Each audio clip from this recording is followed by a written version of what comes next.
Next ఆంధ్రప్రదేశ్లో ఎన్నికలు రాబోతున్నాయి కదక్క, మరి ఏ పార్టీ అధికారంలోకి వస్తే బాగుంటుంది? నాయుడు వస్తే మంచిగా ప్రజలకు ఇప్పుడు ఏమైనా తగ్గింపు, ధరలు ఎక్కువ అయిపోయినాయి కదా, తగ్గిస్తాడేమో అని ప్రజలందరూ కాసుకొని ఉన్నారంటే. అంటే జగన్ గారి పరిపాలన 4.5 సంవత్సరాలు చూశారు కదా, ఆయనది బాగలేదంటారా? మరి ఆయన రేట్లు పెంచేస్తున్నారు కదా, అందుకే ఆయన మీద ఎవరికి ఓపెన్ లేదు, ఇప్పుడు వేయాలని ఓట్లు వేయాలని ఆలోచన లేదు.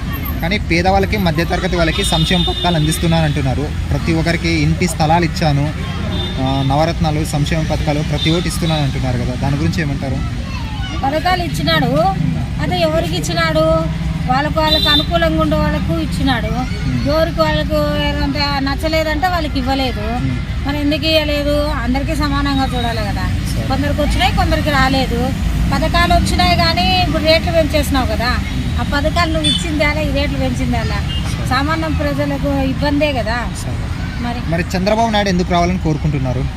చంద్రబాబు నాయుడు వస్తే రేట్లు తగ్గిస్తాడు, ప్రజల సమస్యలు ఏందో ఆలోచిస్తాడు, ప్రజల నుంచి ఏమి వస్తుంది, వాళ్ళ కష్ట సుఖాలు ఎట్లున్నాయని ఆలోచిస్తాడు.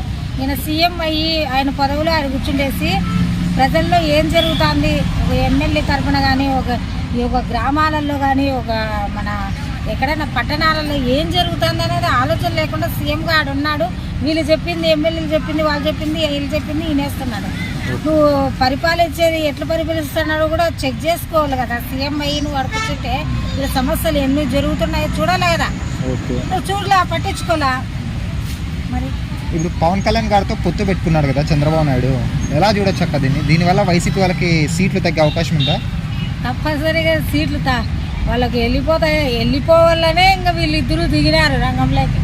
ఎందుకంటే ఎట్లా తిరిగి ఆయన ఓడించాలా, మేము గెలవాలి అనేది ఉన్నది, ప్రజలకు మేలు చేయాలనే ఉద్దేశంతోనే వాళ్ళిద్దరూ వస్తున్నారు. కానీ ఈయన మీద కక్షతోనో అట్లేమి, జగన్మోహన్ రెడ్డి మీద కక్షతోనో కొనసాగించే అవకాశం ఉంది. మరి వీళ్ళిద్దరి మధ్య గొడవలు గిన వచ్చాయనుకో మళ్ళీ జగన్మోహన్ రెడ్డి ముఖ్యమంత్రి అయ్యే అవకాశం ఉంది కదా. గొడవలు ఏం కావు, అట్లాంటి మనుషులు ఏమి తెలుగుదేశం పార్టీ వాళ్ళు కాదు, ఈ జనసేన పార్టీ వాళ్ళు అలాగేం లేదు. వాళ్ళు సర్దుకొని పోయే రకాలు. ఇప్పుడు ఉండే సిచ్యుకేషన్ చూసి ఇప్పుడు వాళ్ళిద్దరు కలిసి ఉన్నారు, తర్వాత ఏం కలిసి ఉండాలని ఏం లేదు. వాళ్ళు డివైడ్ అయినా వాళ్ళు పార్టీ చేసుకోగలుగుతారు.